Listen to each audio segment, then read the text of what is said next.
আসমানের ফেরেশতারা আল্লাহর কাছে বলতেছে, ওগো আল্লাহ, এই কেমন জালেম, এই দুইটা সন্তানকে সে আঘাত করতেছে এমন ভাবে, এই দুইটা সন্তানকে সে কিভাবে পারতেছে কতল করার জন্য, এই দুইটা সন্তানকে সে কিভাবে কতল করে দিবে, সেটা তারা তো নবীর পরিবারের ফুল, তাদেরকে কিভাবে সে আঘাত করতে পারবে। আসমান কাঁদতেছে, আসমানের ফেরেশতারা আল্লাহর কাছে আহাজারি করতেছে, এবং মাটির মধ্যে ভূমিকম্প হচ্ছে, নদীর মধ্যে তরঙ্গ সৃষ্টি হয়ে গেছে। ওই জালেমের অন্তর কান্না করে না। ওই অবস্থার মধ্যে দুইটা সন্তান নবীর পরিবারের ফুল মাটির মধ্যে যখন পড়েছে, ওই জালেম ওই দুইটা ইমাম মুসলিম ইবনে আকিল রাদিয়াল্লাহু তাআলা আনহুর দুই সন্তানের একেবারে গর্দানের উপর ছুরি চালিয়ে দিয়েছে। তারা শাহাদাতের পেয়ালা গ্রহণ করেছে।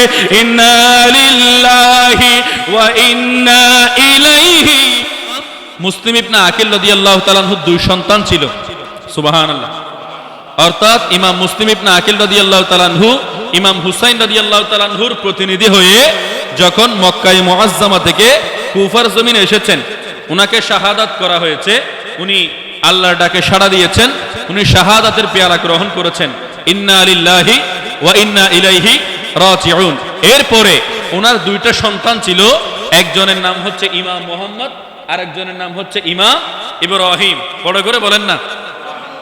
তাহলে এই দুই সন্তানের বয়স, এক সন্তানের বয়স হচ্ছে 6 বছর, আর এক সন্তানের বয়স হচ্ছে 8 বছর।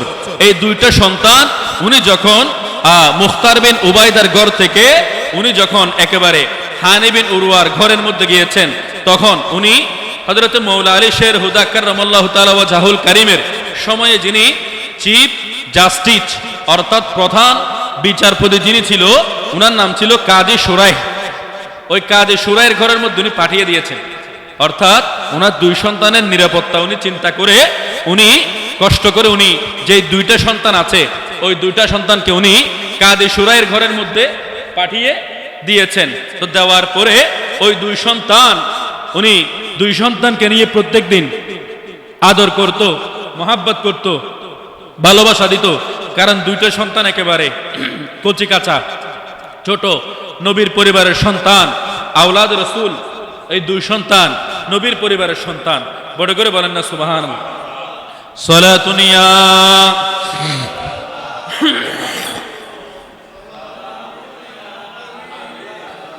আল্লাহুম্মা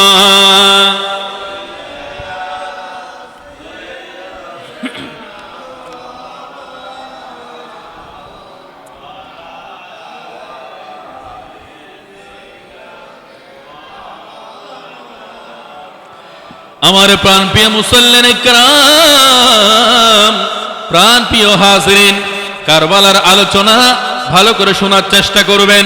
হযরত ইমাম মুসলিম ইবনে আকিল রাদিয়াল্লাহু তাআলা আনহু শাহাদাত বরণ করার পরে ওনার দুইটা সন্তান, একজনের নাম হচ্ছে ইমাম মুহাম্মদ, আরেকজনের নাম হচ্ছে ইমাম ইব্রাহিম। ওই দুইটা আওলাদ রাসূল একেবারে নবীর পরিবারের দুইটা ফুল। হযরতে কাজী সুরাই ওনার ঘরের মধ্যে ছিল। ওই কাজী সুরাই ওই দুইটা সন্তানকে প্রত্যেকদিন আদর করত, কিন্তু ওনার আব্বা জানের মৃত্যুর সংবাদ শুনে ওই দুইটা সন্তানকে একেবারে এরকম কাছে টেনে নিয়েছেন। নেওয়ার পরে দুই সন্তানকে একেবারে কান্না করে করে আদর করতেছেন। ওই অবস্থার মধ্যে ওই নবীর পরিবারের দুইটা ফুল ওই কাজী সুরাইকে বলতে লাগলেন, চাচা যান, ও চাচা যান, আপনি তো আমাদেরকে প্রত্যেক দিন আদর করেন, আজকে আপনি আমাদেরকে কান্না করে করে কেন আদর করতেছেন? আমাদের আব্বাজান শহীদ হয়ে গেছে নাকি? এই কথা বলার পরে কাজী সুরাই বলতে লাগলেন, উনি কান্না করে দিয়েছেন। কান্না করে দেওয়ার পরে উনি বলতে লাগলেন, এই দুই সন্তান নবীর পরিবারের ফুল, হ্যাঁ তোমরা ঠিকই বলেছো, আমি তোমাদেরকে প্রত্যেকদিন আদর করি। তোমাদের আব্বাজান দুনিয়ার জমিনে জীবিত আছে, কিন্তু আজকে তোমাদেরকে আদর করতেছি। তোমাদের আব্বাজান দুনিয়ার জমিন থেকে বিদায় দিয়ে ওই জান্নাতুল ফেরদাউসের মধ্যে নবী মুহাম্মদুর রাসূলুল্লাহ সাল্লাল্লাহু তাআলা আলাইহি ওয়াসাল্লামের সাথে সাক্ষাৎ করতেছেন। এই কথা বলার পরে ওই দুই সন্তান হাউমাউ করে কান্না করে দিতে লাগলো। আপনারা একটু চিন্তা করে দেখেন, আমাদের ঘরে দুয়ারে সন্তান আছে না নাই? একটার বয়স যদি 6 বছর হয়, আরেকটার বয়স যদি 8 বছর হয়, একেবারে ছোট ছোট সন্তান। ওই সন্তান ওই দুইটা সন্তান তার বাবার মৃত্যুর সংবাদ শুনে, শহীদ হওয়ার খবর শুনে ওই দুই সন্তান একেবারে হাওমাও করে কান্না করে দিল। এই কান্না করে দেওয়ার পরে কাজী শুরাই বলতে লাগলেন, এই সন্তানেরা, নবীর পরিবারের ফুলেরা, তোমরা কান্না করিও না, কারণ তোমরা এইখানে আছো। এই খবরটা যদি ওই জালেম ইয়াজিদ বাহিনীর উবাইদুল্লাহ ইবনে জিয়াদ যদি জানতে পারে, তাহলে তোমাদেরকে নিয়ে যাবে, নিয়ে তোমাদেরকে কতল করে দেবে। সেই জন্য কাজী শুরাই আর দেরি করে নাই। তার একটা সন্তান ছিল, তার নাম হচ্ছে কাজী আসাদ। ওই কাজী আসাদকে ডাকলো, ডাকার পরে বলতেছে, সন্তান, এই দুইটা নবীর পরিবারের ফুল, তুমি একটু কষ্ট করে, আমি আজকে শুনেছি আজকে বাবুল ইরাক থেকে একটা কাফেলা মদিনা শরীফের দিকে রওনা হবে, তুমি এই দুই সন্তানকে নিয়ে রওনা হয়ে যাও, এই দুই সন্তানকে ওই কাফেলার সাথে একটু রওনা করে দিও। বড় করে বলেন। এই কথা বলার পরে ওনার কাজী শুরাই নামক যেই চিফ জাস্টিস আছে, ওনার সন্তানকে দুই সন্তান বুঝিয়ে দিল। দেওয়ার পরে ওই কাজী শুরাইয়ের সন্তান কাজী আসাদ ওই দুই সন্তানকে হাতে করে নিল। নেওয়ার পরে দুই সন্তানকে বলতে লাগলেন, আপনারা কান্না করিয়েন না, আপনাদেরকে আমি যে কাফেলার মধ্যে দিয়ে আসবো, ওই কাফেলারদের সাথে সাথে আপনারা চলে যাবেন। দেখেন ভাগ্যের কি নির্মম পরিহাস, ওনাদের কপালের মধ্যে শাহাদাত আছে, অর্থাৎ ওনাদেরকে শাহাদাত একেবারে খুঁজতেছে। যদিও বা তারা মদিনা যাওয়ার জন্য চেষ্টা করতেছে, কিন্তু শাহাদাত ওনাদেরকে বারবার ঘুরে ফিরে ওনাদের কাছেই চলে আসতেছে। ওই যেটা কাফেলার সাথে ওনাদেরকে দেওয়ার কথা ছিল, ওই কাফেলা একেবারে রওনা হয়ে গেছে।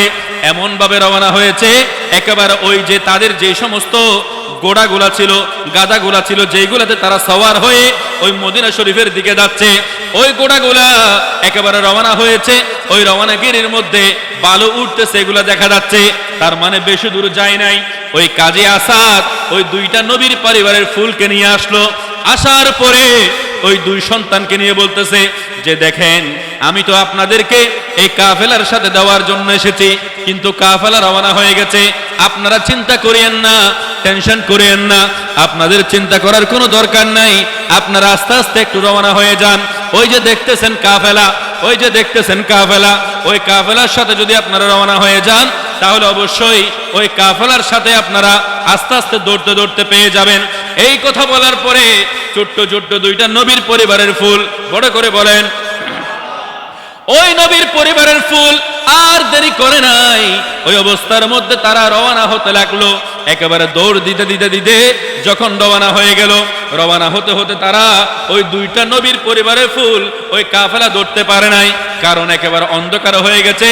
তারা দুইটা ছোট ছোট সন্তান, 6 বছর 8 বছর মাত্র তাদের বয়স, তারা ওই কাফেলা ধরতে পারে নাই। যখন ধরতে পারে নাই, রাত নেমে আসলো। নেমে আসার পরে এই রাতটা যখন তারা অতিবাহিত করেছে, এরপরে তারা সারা রাত ঘুরেছে। ঘুরতে ঘুরতে যখন সকাল হয়েছে, ওই সকাল হওয়া অবস্থায় এক ভাই আরেক ভাইয়ের সাথে কথা বলতে লাগলো। ওই অবস্থার মধ্যে দেখতেছে একজন লোক তাদের পাশ দিয়ে হেঁটে চলে যাচ্ছে। ওই অবস্থার মধ্যে ওই লোকটাকে ডাকলো, এই মানুষ একটু এদিকে আসেন, এই মানুষ, এই আল্লাহর বান্দা একটু এদিকে আসেন, আমাদেরকে একটু কষ্ট করে মদিনা শরীফের পথটা একটু চিনিয়ে দাও, মদিনা শরীফের পথটা একটু চিনিয়ে দাও, কারণ আমরা মদিনা শরীফ যাওয়ার জন্য রওনা হয়েছি। ওই মানুষটা হচ্ছে উবাইদুল্লাহ ইবনে জিয়াদের লোক, জালেম প্রকৃতির ছিল। সেই যখন বলতেছে, তাকে যখন বলা হলো, আপনারা একেবারে ছোট ছোট সন্তান, মদিনা শরীফ এটা তো অনেক দূরের পথ, আপনারা এত দূরে কিভাবে যাবেন? এই কথা বলার পরে ওই ছোট্ট ছোট্ট দুই সন্তানের কাছ থেকে ওই মানুষটা জিজ্ঞেস করলো, আপনারা কারা? আপনারা কারা? এই খবরটা, অর্থাৎ আপনারা কারা, এই কথাটা জিজ্ঞেস করার পরে নবীর পরিবারের ফুল মিথ্যা কথা বলতে পারে না। একেবারে ছোট্ট ছোট্ট সন্তান অনায়াসে বলে দিল, আমরা হলাম নবীর পরিবারের ফুল। এই কুফার জমিনে আমাদের আব্বাজানকে শাহাদাত করা হয়েছে। আমাদের আব্বাজান ইমামে আলী মাকাম ইমাম হুসাইন রাদিয়াল্লাহু তাআলা আনহুর প্রতিনিধি হয়ে এসেছেন, হযরত ইমাম মুসলিম ইবনে আকিল রাদিয়াল্লাহু তাআলা আনহুর আমরা দুইটা শাহজাদা, নবীর পরিবারের ফুল।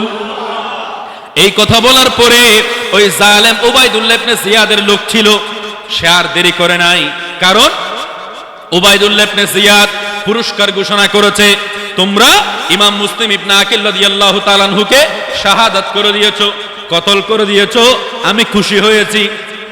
এখন ওনার দুইটা সন্তান আছে, ওই দুইটা সন্তানকে তোমরা একেবারে খুঁজো, যে ব্যক্তি আমার কাছে এনে দিতে পারবে তাদেরকে আমি পুরস্কার দিব। সালাতুনিয়া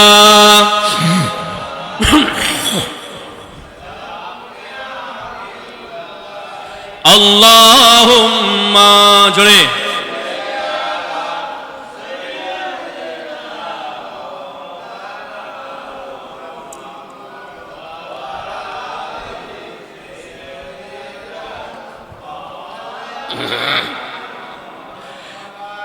প্রাণপ্রিয় উপস্থিতি, আমার সম্মানিত মুসল্লিনে কেরাম, ওবাইদুল্লাহ ইবনে জিয়াদ যখন এই খবরটা একেবারে চারিদিকে ডিক্লেয়ার করে দিল, অর্থাৎ ঘোষণা করে দিল, ওই অবস্থার মধ্যে ওই ব্যক্তিটা আর দেরি করে নাই, ওই দুইটা সন্তানকে মদিনা শরীফের পথ দেখিয়ে দিবে এই কথা বলে তাদেরকে ওবাইদুল্লাহ ইবনে জিয়াদের কাছে নিয়ে গেছে।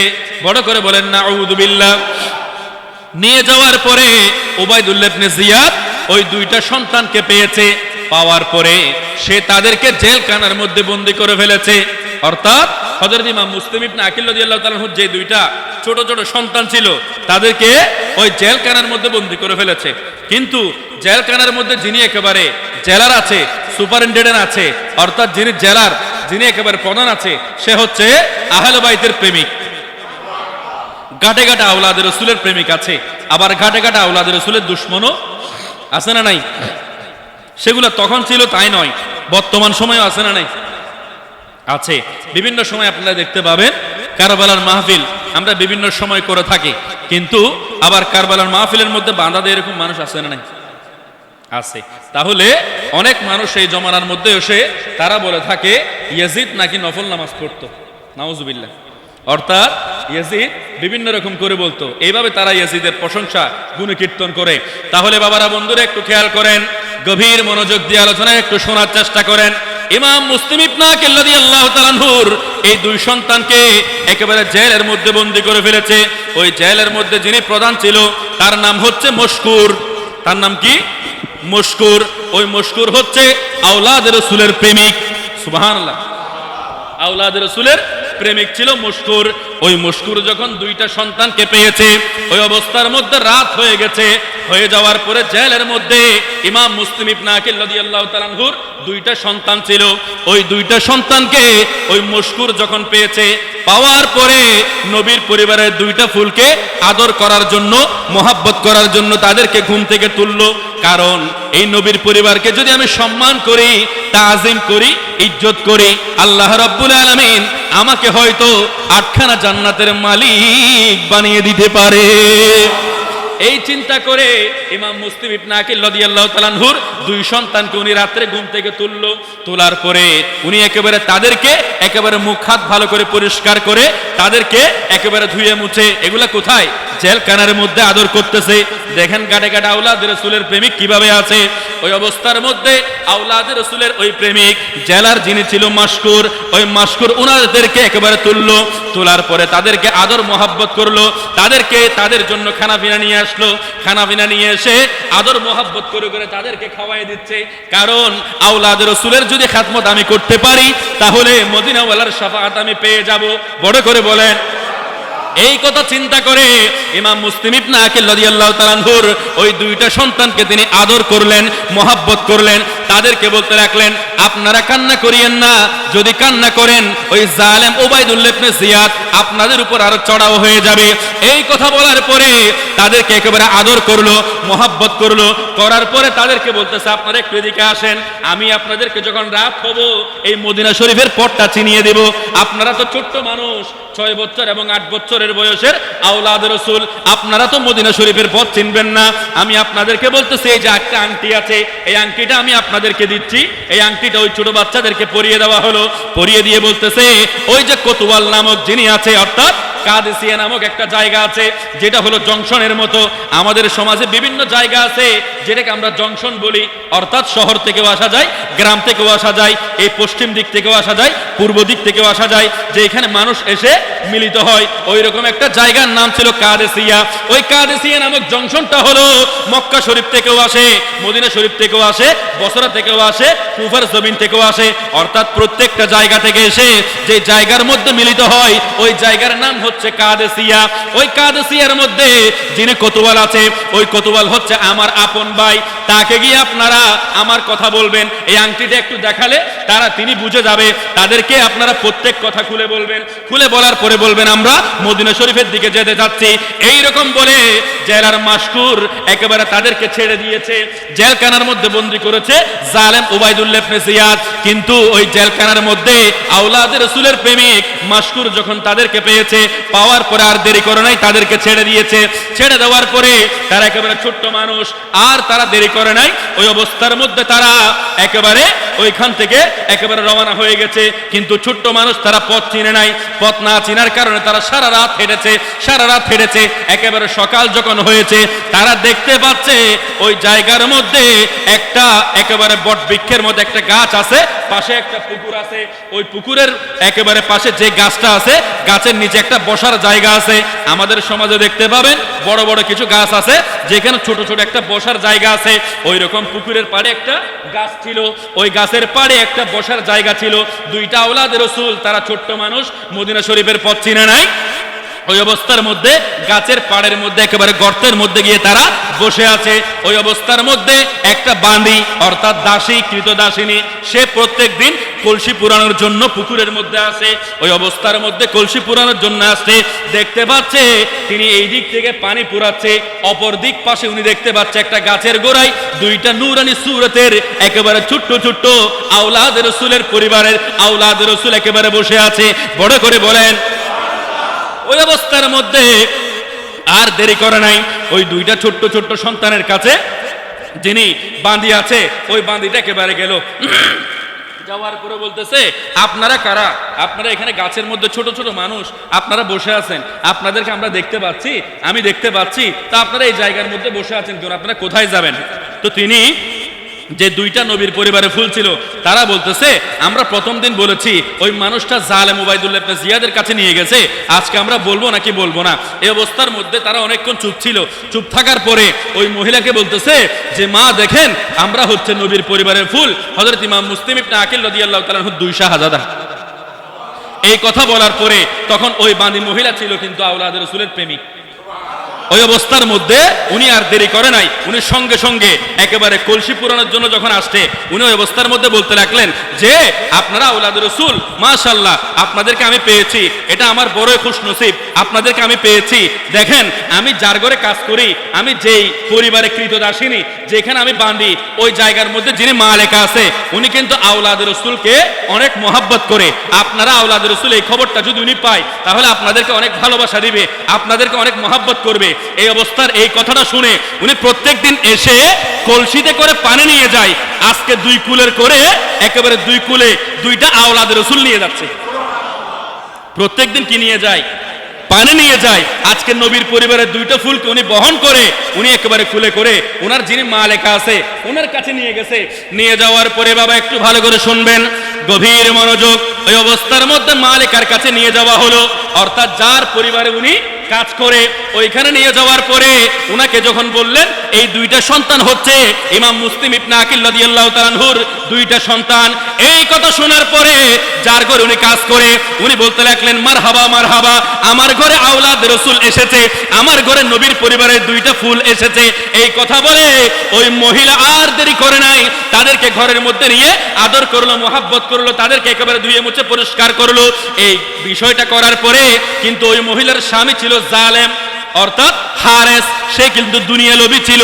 সে শুনেছে উবাইদুল্লাহ ইবনে জিয়াদ ঘোষণা করেছে যারা ওই ইমাম মুসলিম ইবনে আকিল রাদিয়াল্লাহু তাআলা আনহুর দুই সন্তানকে এনে দিতে পারবে তাদেরকে পুরস্কার দেওয়া হবে। এই পুরস্কারের লোভে ওই মহিলার স্বামী হারেস একেবারে ঘোড়া নিয়ে বের হয়ে গেছে। সারাদিন খুঁজেছে, খুঁজতে খুঁজতে ওই ঘোড়াটা একেবারে ক্লান্ত হয়ে ঘোড়া পর্যন্ত মারা গেছে। ওই স্বামীটা ক্লান্ত শ্রান্ত একেবারে শরীর নিয়ে ঘরের মধ্যে এসেছে। আসার পরে ওই মহিলা জানতে পেরেছে তার স্বামী বড় লোভী, তার স্বামী বড় জালেম। এই কথা বলার পরে দুই সন্তানকে তার স্বামীর বিষয়ে অবহিত করে নাই। ওই দুই সন্তানকে অনেক আদর মোহাব্বত করে ঘরের মধ্যে একটা গোপন কামরার মধ্যে নিয়ে রেখেছে। কারণ সেই মহিলা জানে ওই যে তার স্বামীটা আছে হারেস, সে বড় জালেম। সেই যদি জানতে পারে আওলাদ রাসূলকে জায়গা দিয়েছে, একেবারে তাদেরকে কতল করে দেবে। সেই জন্য গোপন একটা কামরার মধ্যে নিয়ে রেখেছে। রাখার পরে তিনি অনেক আদর মোহাব্বত করে ওই ঘরের মধ্যে রেখে দিয়েছে। স্বামী সারাদিন একেবারে ওই দুইটা সন্তানকে খুঁজেছে। খোঁজার পরে যখন এসেছে তখন স্ত্রীকে বলতে লাগলো। স্ত্রী যখন তার স্বামীকে জিজ্ঞেস করলো, আজকে আপনি সারাদিন তো এখানে ঘরের মধ্যে আসেন নাই, আপনি কোথায় ছিলেন? তখন অবস্থার মধ্যে জালেম হারেস বলতে লাগলো, তুমি শুনেছো ওই যে জেলার মশকুর আছে, ওই মশকুর দুইটা সন্তানকে ছেড়ে দিয়েছে। এই ইমাম মুসলিম ইবনে আকিল রাদিয়াল্লাহু তাআলা আনহু দুইটা সন্তানকে ছেড়ে দিয়েছে। হ্যাঁ, এখানে একটা ঘটনা আছে। ওই পাশে যে জেলার মশকুর আছে, ওই মশকুর যখন দুই সন্তানকে ছেড়ে দিয়েছে, ওই উবাইদুল্লাহ ইবনে জিয়াদ আর দেরি করে নাই। উবাইদুল্লাহ ইবনে জিয়াদ বলতে লাগলেন, আই জেলার মশকুর, তুমি এই দুইটা সন্তানকে কিভাবে ছেড়ে দিতে পারলে? তাদেরকে তো আমি এখানে জেলের মধ্যে বন্দী করে রাখছি। তো জেলার মশকুর বলতে লাগলো যে আমি আওলাদ রাসূলকে এই জেলের মধ্যে বন্দী করে থাকাটা এটা আমি পছন্দ করি নাই, আমার অন্তরে মানতেছে না। আমি তাদেরকে খেদমত করে মদিনা শরীফের পথ দেখিয়ে দিয়েছি। উবাইদুল্লাহ ইবনে জিয়াদ রাগান্বিত হয়ে আর দেরি করে নাই। ওই অবস্থার মধ্যে তার যেই একেবারে জল্লাদ আছে তাকে ডাকলো, ডেকে বলতেছে, তাকে তুমি একেবারে গর্দান ফেলে দিয়ে কতল করার দরকার নাই, তাকে তুমি এমন ভাবে ব্যত্রাঘাত করবে। ব্যত্রাঘাত করতে করতে এগুলো এমন ব্যত্রাঘাত, অর্থাৎ এরকম ব্যথার আঘাত যদি করে, এমন চাবুকের আঘাত যদি একেবারে শরীরের মধ্যে পড়ে, ওই চাবুকটা এতই শক্ত, চাবুকটা শরীরের মধ্যে পড়তে দেরি, একেবারে চাবুকের সাথে শরীরের চামড়া সহ চলে আসে। তাহলে ওই অবস্থার মধ্যে তিনি যে জল্লাদকে আদেশ দিল, ওই জল্লাদ তাকে যখন একেবারে নিল, নেওয়ার পরে ওই জল্লাদ ওই মশকুর জেলার যে আহলে বাইতের প্রেমিক ছিল তার গায়ের মধ্যে গিয়ে একেবারে এরকম প্রহার করলো। প্রহার করার পরে প্রথম আঘাত দিল। প্রথম আঘাত দেওয়ার পরে ওই মশকুর কিন্তু ব্যথা পেয়েছে। বাবা কেমন ব্যথা! এই আঘাতগুলা করার সাথে সাথে শরীরের চামড়া শুদ্ধ চলে আসে। ওই অবস্থার মধ্যে ওই জেলার মশকুর ওই অবস্থার মধ্যে আঘাত পাওয়ার পরে উনি কান্না না করে আল্লাহর দিকে চেয়ে বলেছে সুবহানাল্লাহ। অর্থাৎ আওলাদ রাসূলের প্রেমে আমার শরীরে আঘাত করা হচ্ছে, আমি আল্লাহর শুকরিয়া আদায় করি, মহান আল্লাহ পবিত্র। বড় করে বলেন। এরপরে দ্বিতীয় আঘাত করা হলো, উনি বলতে লাগলেন আল্লাহু আকবার। এরপরে তৃতীয় আঘাত করা হলো, উনি বলেছেন লা ইলাহা ইল্লাল্লাহ। এইভাবে ওনাকে অনেক আঘাত করা হলো। বিভিন্ন ইখতিলাফ আছে, কিন্তু একটা রওয়ায়াতের মধ্যে আসতেছে ওনাকে যখন চতুর্থ আঘাত করা হলো, উনি সঙ্গে সঙ্গে খুন করেছেন। অপরদিকে ওই দুই সন্তানকে ওই যে বান্দির মালেকা আছে, অর্থাৎ ওই মালেকা গোপন একটা কামরার মধ্যে রেখে দিয়েছে। রেখে দেওয়ার পরে উনি অনেক আদর মোহাব্বত করে ওই গোপন কামরার মধ্যে জায়গা দিয়েছেন। স্বামী এসেছে, স্বামীকে বলতে লাগলেন, স্বামী আপনি সারাদিন কোথায় ছিলেন? ওই স্বামী বলতে লাগলেন, ওই উবাইদুল্লাহ ইবনে জিয়াদ আজকে পুরস্কার ঘোষণা করেছে, অর্থাৎ ইমাম মুসলিম ইবনে আকিল রাদিয়াল্লাহু তাআলা আনহুর দুই সন্তানকে যদি আমি নিয়ে যেতে পারি আমাকে পুরস্কার দিবে। তখন ওই মহিলা তো একেবারে ভয় পেয়ে গেল যে আমার স্বামী যেই দুই সন্তানকে খুঁজতেছে ওই দুই সন্তান তো আমার ঘরের মধ্যে আছে।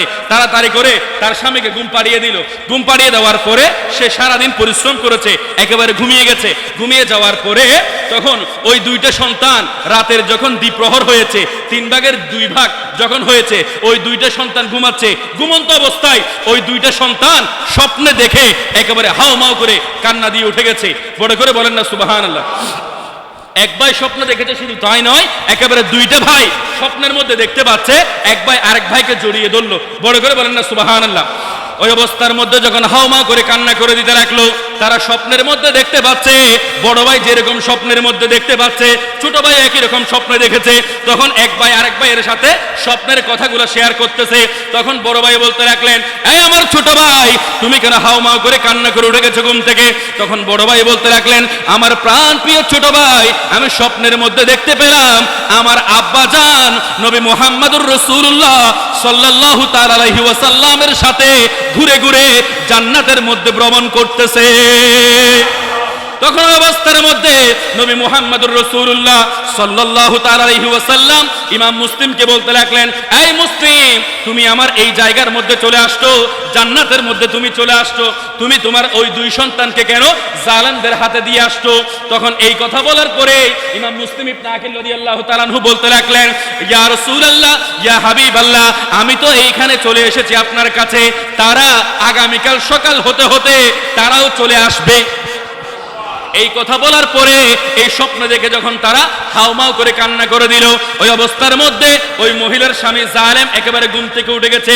ওঠার পরে বলতেছে, আমি একটা কান্নার আওয়াজ শুনেছি, ওই কান্নার আওয়াজটা পাশের রুম থেকে আসতেছে। এই কথা বলার পরে ওই স্ত্রী অনেক একেবারে বোলানোর চেষ্টা করেছে, না না স্বামী, তুমি হয়তো ভুল শুনেছো। ওই স্বামী বলতে লাগলেন, না না না, তুমি তাড়াতাড়ি বাতি জ্বালিয়ে দাও। বাতি জ্বালিয়ে দেওয়ার পরে স্বামী যখন উঠে গেল, উঠে দেখতে পাচ্ছে পাশের রুমের মধ্যে দুইটা নূরানী সূরতের আওলাদ রাসূল ঘুমাচ্ছে। ওই অবস্থার মধ্যে দুইটা নবীর পরিবারের ফুলকে যখন দেখলো, দেখার পরে তারা জিজ্ঞেস করলো যে, ওই হারেস গিয়ে জিজ্ঞেস করতে লাগলো, তোমরা কারা? তখন নবীর পরিবার মিথ্যা কথা বলতে পারে না, একেবারে ছোট ছোট আওলাদ রাসূল, তারা বলে উঠলো যে, কারণ আমাদেরকে তো এই ঘরের মধ্যে আদর দেওয়া হয়েছে, মহব্বত দেওয়া হয়েছে। তারা ছোট সন্তান, আর বুঝতে বা কিরকম বুঝবে। তারা বলতে রাখলেন, আমরা নবীর পরিবারের দুইটা ফুল আওলাদ রাসূল, হযরত ইমাম মুসলিম ইবনে আকিল রাদিয়াল্লাহু তাআলা আনহু দুইটা সন্তান। সুবহানাল্লাহ। এই কথা বলার পরে ওই জালেম হারেস আর দেরি করে নাই, তাদেরকে এইভাবে কলার এর মধ্যে ধরে, তাদেরকে এরকম একেবারে হাত দিয়ে ধরে তাদেরকে একেবারে নিয়ে যখন নিয়ে চলে যাচ্ছে, ওই অবস্থার মধ্যে তার যিনি স্ত্রী ছিল, ওই স্ত্রী বলতে লাগলো, স্বামী, আপনি তাদেরকে এইভাবে আঘাত করে উবাইদুল্লাহ ইবনে জিয়াদের কাছে নিয়ে আপনি আখিরাত বরবাদ করিয়েন না। সুবহানাল্লাহ। আপনি এই দুনিয়ার লোভে আখিরাত বরবাদ করিয়েন না। এই কথা বলার পরে ওই স্বামী যখন তাদেরকে একেবারে একটা রুমের মধ্যে গিয়ে বন্দি করে রাখলো, একেবারে ওই অবস্থার মধ্যে তার স্ত্রী স্বামীর পায়ের মধ্যে গিয়ে হাত দিল। দেওয়ার পরে ওই অবস্থার মধ্যে স্বামী যখন এরকম ওই স্ত্রীর এই অবস্থা দেখতে পাচ্ছে, তখন স্ত্রী যখন তার পায়ের মধ্যে এভাবে ধরে ফেলেছে, ওই অবস্থার মধ্যে ওই হারেস জালেম তার স্ত্রীকে এতই জোরে আঘাত করলো, ওই স্ত্রী আওলাদ রাসূলের মোহাব্বত নিয়ে কিন্তু পাটা ধরেছে। ওই অবস্থার মধ্যে স্ত্রী অনেক দূরে গিয়ে পড়েছে, ওই স্ত্রী আঘাত পেয়েছে। সংক্ষেপ করে বলতেছি, একেবারে ওই অবস্থার মধ্যে আওলাদ রাসূলের মোহাব্বতে যখন সকালে ওই স্ত্রী আবার ঘুম থেকে উঠলো, ওই জালেম হারেস দুই সন্তানকে একেবারে নিয়ে উবাইদুল্লাহ ইবনে জিয়াদের কাছে চলে যাচ্ছে। দুই সন্তানকে একেবারে চুলের মুঠির মধ্যে ধরেছে। কিন্তু আওলাদ রাসূল নবীর পরিবার জালেমের অন্তরের মধ্যে ওই মোহাব্বতটা নাই, আওলাদ রাসূলের মোহাব্বত নাই। ওই অবস্থার মধ্যে দুইটা সন্তানকে যখন নিয়ে চলে যাচ্ছে, ওই অবস্থার মধ্যে আর দেরি করে নাই, ওই স্ত্রী তার স্বামীর একেবারে পায়ের মধ্যে এভাবে দৌড়ে আসে। বড় করে বলেন, দৌড়ে আছে, স্বামী, আপনি দুনিয়ার লোভে আখিরাত নষ্ট করিয়েন না। এই দুইটা হচ্ছে নবীর পরিবারের ফুল। আপনি ফাতিমাতুজ জাহরা রাদিয়াল্লাহু তাআলা আনহাকে কষ্ট দিয়েন না, আপনি মাওলা আলীকে কষ্ট দিয়েন না, আপনি মুহাম্মদুর রাসূলুল্লাহ সাল্লাল্লাহু তাআলা আলাইহি ওয়াসাল্লাম নবীজিকে কষ্ট দিয়েন না। কারণ তাদেরকে যদি আপনি কষ্ট দেন, স্বয়ং নবীজি কষ্ট পায়। কথা বলেন ঠিক কিনা? এই অবস্থার মধ্যে ওই স্বামী হারেস আর দেরি করে নাই, দুইটা সন্তানকে নিয়ে চলে যাচ্ছে। কিন্তু স্ত্রীর নাসর বান্দা, আপনি তাদেরকে হত্যা করতে পারবেন না, তাদেরকে দিয়ে আসতে পারবেন না। একেবারে শক্ত করে যখন ধরে আছে, ওই জালেম হারেস তার স্ত্রীর উপর তরবারি চালিয়ে দিয়েছে। বড় করে বলেন না আউযুবিল্লাহ। স্ত্রীর উপর যখন একেবারে তরবারি চালিয়ে দিয়েছে, দেওয়ার পরে স্ত্রী হাত পা ছেড়ে দিয়েছে। ছেড়ে দেওয়ার পরে ওই অবস্থার মধ্যে স্ত্রী একেবারে মাটির মধ্যে কাতরাচ্ছে। ওই অবস্থার মধ্যে এখন মারা যাবে এরকম উপক্রম। ওই অবস্থার মধ্যে যেই বাণী তাদের দুই সন্তানকে নিয়ে গেছে। ওই দুই সন্তানকে নিয়ে যাওয়া বান্দি যখন দেখেছে এই অবস্থা, ওই বান্দি একেবারে তাড়াতাড়ি করে আসলো। আসার পরে বলতেছেন, আমি আপনার পরিবারে কাজ করি, আপনার স্ত্রীর সাথে কাজ করি, আপনি আপনার স্ত্রীকে এরকম আঘাত করেছেন, আপনি ভালো করেন নাই। আমি আল্লাহর দোহাই লাগে আপনার কাছে বলতেছি, এই দুইটা কচি কাঁচা সন্তানকে আপনি আর আঘাত করিয়েন না। এই কথা বলার পরে ওই জালেম হারেস আর দেরি করে নাই, ওই যে কৃতদাসী বান্দিনী আছে তাকেও হত্যা করে দিয়েছে। ওই অবস্থার মধ্যে দুইটা শাহাদাতের পেয়ালা গ্রহণ করেছে। ইন্না লিল্লাহি ইলাইহি রাজিউন। দুইটা সন্তানকে দুইটা ওই অবস্থার মধ্যে শহীদ করে দেওয়ার পরে, দুইটা খুন করে দেওয়ার পরে ওই জালেম হারেস একেবারে উবাইদুল্লাহ ইবনে জিয়াদের দরবারের দিকে চলে যাচ্ছে, অর্থাৎ তার রাজপ্রাসাদের দিকে চলে যাচ্ছে। ওই অবস্থার মধ্যে শয়তান তার গাড়ির উপরে বসেছে। তুমি যদি এই অবস্থার মধ্যে উবাইদুল্লাহ ইবনে জিয়াদের দরবারে কিন্তু এই দুই সন্তানকে নিয়ে যাচ্ছ পুরস্কারের লোভে, মাঝখানে যদি কেউ তোমার কাছ থেকে এই দুইটা সন্তানকে নিয়ে ফেলে তাহলে তুমি পুরস্কার থেকে বঞ্চিত হবে। এই কথা বলার পরে জালেম হারেস আর দেরি করে নাই, ওই দুইটা সন্তানকে বলতেছে, এই তোমাদের আমি এখন শহীদ করব, তোমাদেরকে আমি কতল করে দেব, কে আগে মরবে তোমরা নিজেদের মধ্যে ডিসাইড করো। এই কথা বলার পরে ভাইয়ের প্রতি ভাই কিরকম মহাব্বত দেখেন। তলোয়ারের আঘাতের পূর্বেও এই দুইটা সন্তান একেবারে ছোট ছোট। নবীর পরিবার থেকে আমাদের শিক্ষণীয় বিষয় কি আছে? আমরা একেবারে মুরব্বী হয়ে যাই, 70 বছর 60 বছর, কিন্তু এক ভাইয়ের সাথে আরেক ভাইয়ের মারামারি আছে না নাই? কথা বলুন, আছে না নাই? বিভিন্ন কোর্ট কাছারি আদালত আছে না নাই? বিভিন্ন ধরনের মারামারি আছে না নাই? থানা পুলিশ আছে না নাই? বিভিন্ন রকমের মারামারি। কিন্তু দুইটা সন্তান নবীর পরিবারের 6 বছর এবং 8 বছর, তারা শিক্ষা দিয়ে যাচ্ছে দুনিয়ার জমিনে। এক ভাই আরেক ভাইকে জড়িয়ে ধরেছে। ওই অবস্থার মধ্যে জালেম হারেসকে ওই দুইটা ছোট ছোট সন্তান বলতেছে, আমি আমার ভাইয়ের এই শাহাদাত দেখতে পারবো না। ছোট ভাই বড় ভাইকে, বড় ভাই ছোট ভাইকে এরকম বলতে বলতে, এই জালেম হারেস তুমি আমাকে হত্যা করো, আমার এই যে ভাই আমার ছোট ভাই আছে সেই যখন মাটির মধ্যে কাতরাবে তাকে তুমি যখন কতল করে দেবে, এই বিষয়টা আমি দেখতে পারবো না। একজন আরেকজনের মধ্যে যখন এই কথাটা চললো, ওই জালেম হারেস আর দেরি করে নাই, তারা যখন মাটির মধ্যে গুড়িয়ে পড়লো, ওই অবস্থার মধ্যে দুইটা সন্তানকে শাহাদাত করে দিয়েছে। শাহাদাত করে দেওয়ার সময় তারা যখন মাটির মধ্যে পড়েছে, তলোয়ার চলার আগে ওই মাটির মধ্যে ভূমিকম্প হচ্ছে। বড় করে বলেন আল্লাহু আকবার। আসমানের ফেরেশতারা আল্লাহর কাছে বলতেছে, ওগো আল্লাহ, এই কেমন জালেম, এই দুইটা সন্তানকে সে আঘাত করতেছে এমন ভাবে, এই দুইটা সন্তানকে সে কিভাবে পারতেছে কতল করার জন্য, এই দুইটা সন্তানকে সে কিভাবে কতল করে দেবে, সেটা তারা তো নবীর পরিবারের ফুল, তাদেরকে কিভাবে সে আঘাত করতে পারবে। আসমান কাঁদতেছে, আসমানের ফেরেশতারা আল্লাহর কাছে আহাজারি করতেছে এবং মাটির মধ্যে ভূমিকম্প হচ্ছে, নদীর মধ্যে তরঙ্গ সৃষ্টি হয়ে গেছে। ওই জালেমের অন্তর কান্না করে না।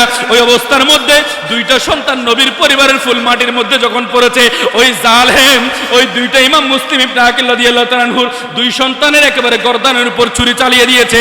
তারা শাহাদাতের পেয়ালা গ্রহণ করেছে। ইন্না লিল্লাহি ওয়া ইন্না ইলাইহি। ওই অবস্থার মধ্যে ওই দুইটা গর্দান নিয়ে উবাইদুল্লাহ ইবনে জিয়াদের কাছে গেল। যাওয়ার পরে সে ওই দরকানা ফোরাত নদীর মধ্যে ফেলে দিয়েছে। ফোরাত নদীর মধ্যে যখন ফেলে দিয়েছে, দুইটা গর্দান নিয়ে ইমাম মুসলিম ইবনে আকিল রাদিয়াল্লাহু তাআলা আনহুর ওই দুইটা সন্তানের গর্দান নিয়ে উবাইদুল্লাহ ইবনে জিয়াদের কাছে গেল। যাওয়ার পরে গিয়ে বলতেছে যে, দেখেন আমি আপনার কাছে এই দুইটা সন্তানকে হত্যা করে তাদের সর নিয়ে এসেছি, আপনি আমাকে পুরস্কৃত করেন। উবাইদুল্লাহ ইবনে জিয়াদ কিন্তু সেও জালেম, সে বলতে লাগলো, তুই এত বড় জালেম, এই দুইটা ছোট ছোট সন্তানকে হত্যা করার সময়, কতল করার সময় তোর অন্তরটা একটু করে কাঁপে নাই? জালেমকে বলতেছে, তোর অন্তরটা একটু করে কাঁপে নাই? এই অবস্থার মধ্যে তখন সে যখন পুরস্কার খুঁজতেছে, ওই অবস্থার মধ্যে উবাইদুল্লাহ ইবনে জিয়াদ ভিতর থেকে এক জল্লাদকে ডাকলো, তার নাম হচ্ছে মুকাতেল। ওই মুকাতেলকে ডেকে বলতে রাখলেন, এই মুকাতেল, এই এত বড় নির্দয়, পাষাণ, এত কঠোর, তাকে তুমি সামান্যভাবে শাস্তি দিবে না। কিভাবে শাস্তি দিবে? তাকে এই অবস্থার মধ্যে এই দুইটা সর, অর্থাৎ এই দুইটা গর্দান নিয়ে তুমি তাড়াতাড়ি করে ওই যেখানে দরকানা আছে, এই শরীরের দরকানা আছে, ওই দরকানার সাথে লাগিয়ে দাও। ওই দরকানার সাথে লাগিয়ে দিবে। দেওয়ার পরে এই জালেমকে তুমি ওই জায়গার মধ্যে গিয়ে, যেই জায়গায় এই দুই ছোট ছোট সন্তানকে হত্যা করেছে, শাহাদাত করেছে, ওই জায়গার মধ্যে তুমি গিয়ে তাকে কতল করে দাও। এই কথা বলার পরে তাকে হেসটে টানা হিস্টে যখন এইভাবে নিয়ে যাচ্ছে, সে বলতেছে আমি ব্যথা পাচ্ছি, সে বলতেছে আমি একটু ব্যথা পাচ্ছি, আমি দুঃখ পাচ্ছি, আমাকে এভাবে কেন তোমরা নিয়ে যাচ্ছ? তখন ওই মুকাতেল জালেম সে কিন্তু আবার আওলাদ রাসূলের মহব্বতের, সে সবাইকে ডাক দিয়ে বলল, এই তোমরা শুনে রাখো, আমি আজকে এতই খুশি হয়েছি। তো তারা বলতে লাগলো, তুমি কেন খুশি হয়েছো? বলতেছে আমি এতই খুশি হয়েছে কারণ আমাকে যদি সম্পূর্ণ কুফার গভর্নরিয়ে দেওয়া হয় আমি খুশি হতাম না। আজকে আমাকে উবাইদুল্লাহ ইবনে জিয়াদ যেই দায়িত্বটা দিয়েছে, এই দায়িত্বের খাতিরে আমি খুশি হয়ে গেছি। বলতেছে কি দায়িত্ব? বলছে এই যে জালেমকে হত্যা করার জন্য আমাকে দায়িত্ব দিয়েছে। তো মুকাতাল নামক যে জল্লাদটা আছে, সে ওই একেবারে যে হারেসটা আছে, হারেসকে নিয়ে গেছে। নিয়ে যাওয়ার পরে মাঝখানে অনেক বড় লম্বা ঘটনা আছে, আমি সংক্ষেপ করে বলি। তাকে কতল করে দিয়েছে। কতল করে দেওয়ার পরে একেবারে তার ধরকানা ওইখানে ফেলে দিয়েছে। তার যেই একেবারে মাথাটা আছে, মাথাটা ফোরাত নদীর মধ্যে ফেলে দিয়েছে। কতল করে ফোরাত নদীর মধ্যে ফেলে দিয়েছে। দেখেন দুনিয়ার জমিনেই কিন্তু তাদের বিচার। তাকে যখন হত্যা করে দিয়েছে, কতল করে দিয়েছে, মুকাতিল নামক জল্লাদটা যখন ফোরাত নদীর মধ্যে ফেলে দিয়েছে, নদীর মধ্যে তরঙ্গ সৃষ্টি হয়ে গেছে। সৃষ্টি হয়ে যাওয়ার পরে ওই পানি পর্যন্ত জালেমকে গ্রহণ করে নাই। নদী তার লাশটা এরকম করে মাটিতে ফিরিয়ে দিয়েছে। দেখেন দুনিয়ার জমিনে এইটাও মিলে নাই, ওইটাও মিলে নাই। দুনিয়ার জমিনে এইটাও না মিলে ওইটাও মিলে নাই। তখন ওই ফোরাত নদী থেকে লাশটা একেবারে মাটির মধ্যে দিয়েছে। তখন মুকাতিল নামক জালেম বলতেছে, মুকাতিল যিনি আছে যে তাকে হত্যা করে দিয়েছে, ওই হত্যা করেনেওয়ালা বলতেছে এইখানে মাটির মধ্যে যদি সে থাকে লাশের মধ্যে গন্ধ বের হবে, সাধারণ মানুষ চলাফেরা করতে পারবে না। তাহলে তাকে কি করা যায়? ওই অবস্থার মধ্যে তাকে মাটির মধ্যে ফুটে ফেলার জন্য একটা গর্ত করা হলো। গর্তের মধ্যে তাকে দিয়ে দেওয়া হলো। দিয়ে দেওয়ার পরে ওই মাটিও ওই জালেমকে গ্রহণ করে নাই। মাটির মধ্যে দিয়ে তারা কতটুকু হেঁটে চলে যায়, ওই অবস্থার মধ্যে মাটি ওই লাশটাকে ফেটে এইভাবে তুলে দেয়। চিন্তা করে দেখেন, তাহলে দুনিয়ার জমিন এগুলো মিলে গেছে। অপরদিকে যে ইমাম মুসলিম ইবনে আকিল রাদিয়াল্লাহু তাআলা আনহুর ওই দুইটা সন্তান, দুইটা বেটার যে সর মুবারকগুলো আছে, যে দুইটা কল্লা অর্থাৎ যে দুইটা নুরানি মাথা মুবারক আছে, সেগুলো যখন ওইখানে একেবারে নদীর মধ্যে ফেলে দিয়েছে কি কিন্তু ঠিক, কিন্তু নদীর মধ্যে সেগুলো ডুবে নাই। ওই নদীর মধ্যে শরীরের সাথে যখন লাগিয়ে দিয়েছে, একটার সাথে আরেকটা লেগে গেছে। কাটা মাথা কিন্তু শরীরের সাথে লাগিয়ে দেওয়ার সাথে সাথে লেগে গেছে। লেগে যাওয়ার পরে ডুব দিয়ে জান্নাতুল ফেরদাউসে চলে গেছে। এরপরে মাঝখানে ওই যে যেই হারেসকে হত্যা করা হলো, ওই হারেস আর দেরি করে নাই। ওই হারেসকে একেবারে সাগরের পানিও গ্রহণ করতেছে না, এই দুনিয়ার মাটিও গ্রহণ করতেছে না। তাকে আর দুনিয়ার মানুষ যাতে কষ্ট করতে না পারে, তাকে আগুন দিয়ে লাকড়ি এনে ম্যাসের কাঠি দিয়ে তাকে জ্বালিয়ে দিয়ে ওইখানে বশীভূত করে দেওয়া হলো, একেবারে পুড়িয়ে ছারকার করে দেওয়া হলো। বড় করে বলেন না সুবহানাল্লাহ। তাহলে এই ইমাম মুসলিম ইবনে আকিল রাদিয়াল্লাহু তাআলা আনহুর দুই সন্তান আমাকে আপনাকে দুনিয়ার জমিনে শিখিয়ে যাচ্ছে ভাইয়ের প্রতি ভাই কিভাবে মহব্বত রাখতে হয়। আল্লাহ আমল করার তৌফিক দান করুন। আরেকটা বিষয় হচ্ছে, একজনের প্রতি আরেকজন আমরা বিভিন্ন দুনিয়ার জমিনে লোভ করি। এই যে লোভের শাস্তি কিরকম হয়? হয়তো একটা কথা আছে, লোভে পাপ পাপে মৃত্যু। এই লোভে পাপ পাপে মৃত্যু কিরকম?